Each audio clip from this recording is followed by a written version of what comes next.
بچپن میں میری ماں نے مجھے بتایا تھا، بچپن میں میری ماں نے کہ نبی کا ذکر مصیبت کو ٹال دیتا ہے، نبی کا ذکر مصیبت کو ٹال دیتا ہے۔ آئیے حضرات بہت تیزی کے ساتھ میں آواز دے رہا ہوں جناب محترم حافظ وقاری لاریب صاحب قبلہ کے لیے کہ وہ مائک پر آئے، اپنے بہترین خطاب سے ہم سمجھ اقرار کے قلوب کو منور و مجلہ فرمائے۔ 10 منٹ کے لیے پیش کر رہا ہوں۔ آئیے حضرات اور آنے والے مہمان کا زوردار زندہ دلی کے ساتھ نعرے تکبیر رسالت سے استقبال کیجئے، خیر مقدم کیجئے، واپس سے بولیے نعرے تکبیر، نعرے رسالت، نعرے غوثیہ، حضرت اعلیٰ حضرت، فیضان اعلیٰ حضرت، فیضان تاج الشریعہ، جشن غوث الورا کانفرنس، جشن غوث الورا کانفرنس، نعرے تکبیر، نعرے رسالت۔ اب بیک پر جناب محترم حضرت علامہ لاریب صاحب اللہ بے شک سفر کر دیجیے۔ ہلو ہلو تھوڑا جلدی جلدی نپٹائیے، کام لینا تو 10 منٹ کا۔ منبر نور پر جلوہ فروز علماء اکرام، معزز سامعین اکرام، السلام علیکم ورحمۃ اللہ وبرکاتہ۔ نحمده ونصلي على رسوله الكريم، اما بعد فاعوذ بالله من الشيطان الرجيم، بسم الله الرحمن الرحيم۔ قال الله تبارك وتعالى في كتابه العظيم وخطابه القديم، اما بعد فاعوذ بالله من الشيطان الرجيم، بسم الله الرحمن الرحيم۔ ایک شاعر کہتے ہیں کہ ایسا لگتا ہے بدر منیر آئیں گے، ایسا لگتا ہے بدر منیر آئیں گے، آج محفل میں پیران پیر آئیں گے۔ ایسا لگتا ہے بدر منیر آئیں گے، آج محفل میں پیران پیر آئیں گے، اور آج مہمان ہوں گے علی مرتضیٰ، آج مہمان ہوں گے علی مرتضیٰ، آج گھر اپنے روشن ضمیر آئیں گے، آج مہمان ہوں گے علی مرتضیٰ، آج گھر اپنے روشن ضمیر آئیں گے، اور کیا بگاڑے گا طوفان میرا بھلا، کیا بگاڑے گا طوفان، کیا بگاڑے گا طوفان میرا بھلا، جب مدد کو میری دستگیر آئیں گے، جب مدد کو میری دستگیر آئیں گے۔ حضرات محترم ہم اور آپ سنی ہیں، حضرات محترم شاعر کہتا ہے کہ معراج مصطفیٰ کا ہنر مار مار کر، معراج مصطفیٰ کا ہنر مار مار کر، حیران سب خلاؤں میں پر مار مار کر، معراج مصطفیٰ کا ہنر مار مار کر، حیران سب خلاؤں میں پر مار مار کر، اور دور صحابہ ہوتا تو اے نجدیو تمہیں، دور صحابہ ہوتا تو اے نجدیو تمہیں، کر دیتے کب کا سیدھا عمر مار کر، کر دیتے کب کا سیدھا عمر مار مار کر۔ آئیے حضرات ہم اور آپ اخلاص و محبت کے ساتھ آقا نامدار، مدینے کے تاجدار، کملی والے مصطفیٰ محمد مصطفیٰ صلی اللہ تعالیٰ علیہ وسلم کی بارگاہ ناز میں درود پاک کا نذرانہ پیش کر لیں۔ بلند آواز سے پڑھیں اللہم صلی علی سیدنا مولانا محمد بارک وسلم، صلو علیہ صلاۃ و سلام علیک یا رسول اللہ۔ میں تھوڑے وقت کے لیے آپ کے سامنے حاضر ہوں۔ اللہ تبارک و تعالیٰ ارشاد فرماتا ہے الا ان اولیاء اللہ لا خوف علیہم ولا هم يحزنون۔ اس کا ترجمہ یہ ہے کہ اللہ کے ولیوں کو نہ ہی کوئی خوف ہوتا ہے نہ ہی کوئی غم ہوا کرتا ہے۔ حضرات محترم آج دنیا کا عجب حال ہے، حضرات محترم ہر طرف خوف ہی خوف نظر آ رہا ہے۔ حضرات محترم بڑے بڑے پہاڑ سینہ تانے کھڑے ہیں، لیکن حضرات محترم اپنی پائیداری پر نازا ہے، لیکن خوف زدہ ہے، ڈر رہے ہیں کہیں کوئی سخت تراش نے، کہیں کوئی ہمیں تراشنے والا نہ رہا ہو، کہیں کوئی سخت تراش نہ رہا ہو۔ حضرات محترم زمین پر لیلہ کی گھاس لرزبان دام ہے، ڈر رہی ہے کہیں کوئی مجھے کاٹنے والا نہ رہا ہو۔ اسی طرح حضرات محترم ہر کمزور طاقتور سے ڈر رہا ہے، حضرات محترم ہر کمزور طاقتور سے ڈر رہا ہے، اور ہر مزدور سرمایہ دار سے ڈرا ہوا ہے۔ حضرات محترم لیکن اسی زمین کے اوپر، اسی عرش کے نیچے اللہ کی ایک ایسی مخلوق رہا کرتی ہے، اللہ کے ایسے ایک محبت کرنے والے رہا کرتے ہیں، اللہ کے ایک ایسے محبین رہا کرتے ہیں، نہ ہی کسی کا ڈر ہے نہ ہی کسی کا خوف ہے۔ اس لیے اللہ تبارک و تعالی ارشاد فرماتا ہے الا ان اولیاء اللہ لا خوف علیہم ولا هم يحزنون۔ نہ اللہ کے ولیوں کو نہ ہی کوئی خوف ہوا کرتا ہے اور نہ ہی کسی کا ڈر ہوا کرتا ہے۔ حضرات محترم یہ 11ویں شریف کا مہینہ ہے اور 11ویں شریف کی نسبت سیدنا حضور غوث اعظم عبد القادر جیلانی سے ہے۔ سرکار غوث پاک رضی اللہ تعالیٰ عنہ کی جب پیدائش ہوئی تو حضرات محترم رمضان مبارک کا مہینہ تھا، پہلا روزہ تھا، آپ کی پیدائش ہوئی۔ آپ کی والدہ محترمہ نے آپ کو دودھ پلانا چاہا لیکن آپ نے دودھ پینے سے انکار فرما دیا، آپ نے دودھ نہیں پیا۔ حضرات محترم وقت گزرتا گیا، وقت گزرتا گیا، جب شام کا وقت ہوتا ہے، مغرب کی اذان کا وقت ہوتا ہے، اللہ اکبر کی جب صدا مسجد سے گونجتی ہے، سرکار غوث پاک کی ماں نے سرکار غوث اعظم کو سرکار عبد القادر جیلانی کو دودھ پلانا چاہا، آپ نے دودھ کو نوش فرما لیا، آپ نے دودھ پی لیا۔ سنی مسلمانوں پتہ کیا چلا؟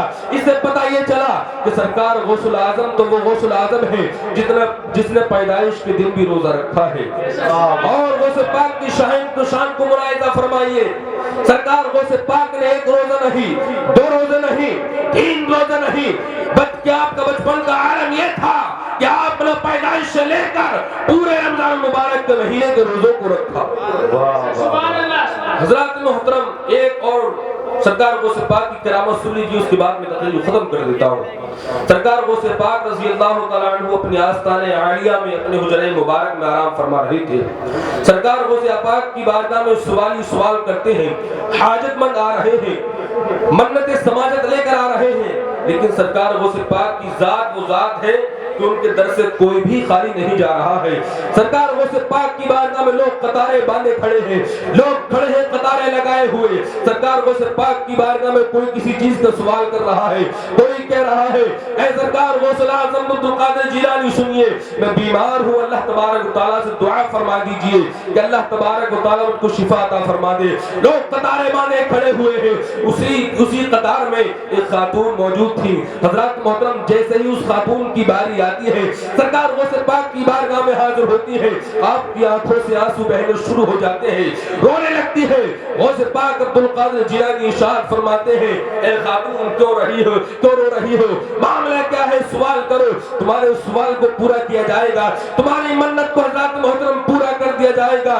خاتون سرکار غوث پاک کی بارگاہ میں عرض کرتی ہے حضور میری شادی کو بہت سال گزر گئے، بہت وقت گزر گیا، لیکن حضور میرے پاس کوئی اولاد نہیں ہے، کوئی بیٹا نہیں ہے، نہ ہی کوئی بیٹی ہے، آپ دعا فرما دیجئے کہ اللہ تبارک و تعالیٰ آپ کی دعا سے مجھ کو ایک بیٹا عطا فرما دے۔ سرکار غوث پاک کی بارگاہ میں آئی تھی، وہ بارگاہ جس بارگاہ سے کوئی بھی خالی نہیں جاتا ہے، اور سرکار غوث پاک کی بارگاہ میں عرض کرتے حضور میں بہت منت و سماجت لے کر اور بڑی آرزو کے ساتھ، بڑی تمنا کے ساتھ آپ کی بارگاہ میں حاضر ہوئی، اور میں نے خود کو بڑے بڑے ڈاکٹروں سے، طبیبوں سے میں نے علاج کرا لیا، لیکن کسی سے میں فیضیاب نہیں ہوئی، بڑی آرزو کے ساتھ آپ کی بارگاہ میں حاضر ہوئی ہوں۔ غوث پاک رضی اللہ تعالیٰ عنہ جب اپنی نظر کو لوہے محفوظ پر ڈالتے ہیں تو حضرات لوہے محفوظ پر لکھا ہوا تھا اس خاتون کی قسمت میں کوئی اولاد نہیں ہے، اس خاتون کے نصیب میں کوئی بیٹا نہیں ہے۔ سرکار غوث اعظم ارشاد فرماتے ہیں اے خاتون جاؤ اپنے گھر چلی جاؤ، تمہارے نصیب میں کوئی اولاد نہیں ہے، تمہاری قسمت میں کوئی بیٹا نہیں ہے۔ خاتون رونے لگتی ہے، سرکار غوث پاک کی بارگاہ میں عرض کرتی ہے حضور اگر میری قسمت میں کوئی اولاد ہوتی، کوئی بیٹا ہوتا تو آپ کی بارگاہ میں نہیں آتی، بڑی تمناؤں کے ساتھ میں آپ کی بارگاہ میں حاضر ہوئی ہوں، بڑی آرزوؤں کے ساتھ آپ کی بارگاہ میں آئی ہوں۔ غوث پاک رضی اللہ تعالیٰ عنہ اللہ تبارک و تعالیٰ کی بارگاہ میں سجدہ ریز ہو جاتے ہیں۔ غوث عبد القادر جیلانی عرض کرتے ہیں اے پروردگار عالم یہ تیرے نیک بندے عبد القادر جیلانی کی بارگاہ میں آئی ہے، اگر یہ خالی ہاتھ چلی گئی تو کیا جواب دیا جائے گا، کیا کہے گی کہ عبد القادر جیلانی کی بارگاہ سے میں خالی ہاتھ آ گئی۔ اے پروردگار عالم اس بندے کی لاج لگ ہے۔ حضرات محترم عبد القادر جیلانی ارشاد فرماتے ہیں اے خاتون جاؤ اپنے گھر چلی جاؤ، اے خاتون جاؤ اپنے گھر چلی جاؤ، اللہ تبارک و تعالیٰ نے تم کو ایک بیٹا نہیں، 2 بیٹے نہیں، 3 بیٹے نہیں، بلکہ اللہ تبارک و تعالیٰ نے تم کو 7 بیٹے عطا فرمائے۔ یہ غوث پاک کی شان تھی۔ اللہ تبارک و تعالیٰ کی بارگاہ میں دعا ہے کہ ہم سب کو سرکار غوث اعظم کی زندگی پر عمل کرنے کی توفیق عطا فرمائے۔ دوران تقریر جو بھی غلط ہو چکے ہیں اپنے حبیب کے صدقے سے سرکار غوث اعظم کے صدقے سے معاف فرمائے۔ آمین۔ وآخر دعوانا الحمدللہ رب العالمین۔ السلام علیکم۔ سبحان اللہ سبحان اللہ۔ غوث کو فاضل جیلان کہا جاتا ہے، خواجہ پیا کو ہند کا سلطان کہا جاتا ہے، جو چند گھنٹوں میں لکھ دے حسام الحرمین، جو چند گھنٹوں میں لکھ دے حسام الحرمین، اسی کو احمد رضا خان کہا جاتا ہے، اسی کو احمد رضا خان کہا جاتا ہے۔ اور غوث الورا الحمدللہ یہ کانفرنس کا انعقاد کیا گیا ہے، لیکن 4 مصرے سن لے جی لگا کر کے بولے سبحان اللہ کہ غوث الورا کے انشاءاللہ جو بانی ہیں، میں وہ تمام ہی اراکین کمیٹی کے ممبران حضرات سے گزارش کر رہا ہوں۔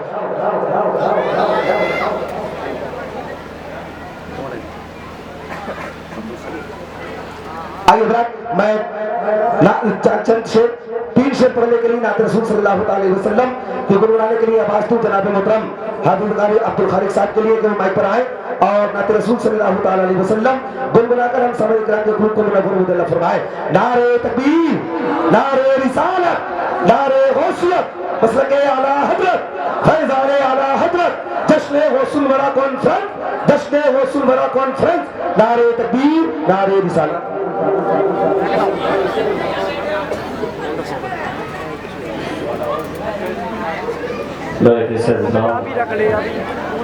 ممبر رسول کا ذوالبار حضرت علامہ مولانا قاری تجارہ صاحب قبلہ، شاعر ہندوستان صوبہ جلسہ مرتباتی تشریف فرما ہے، علماء اکرام، میرے بزرگوں، دوستوں، خواتین، السلام علیکم ورحمۃ اللہ وبرکاتہ۔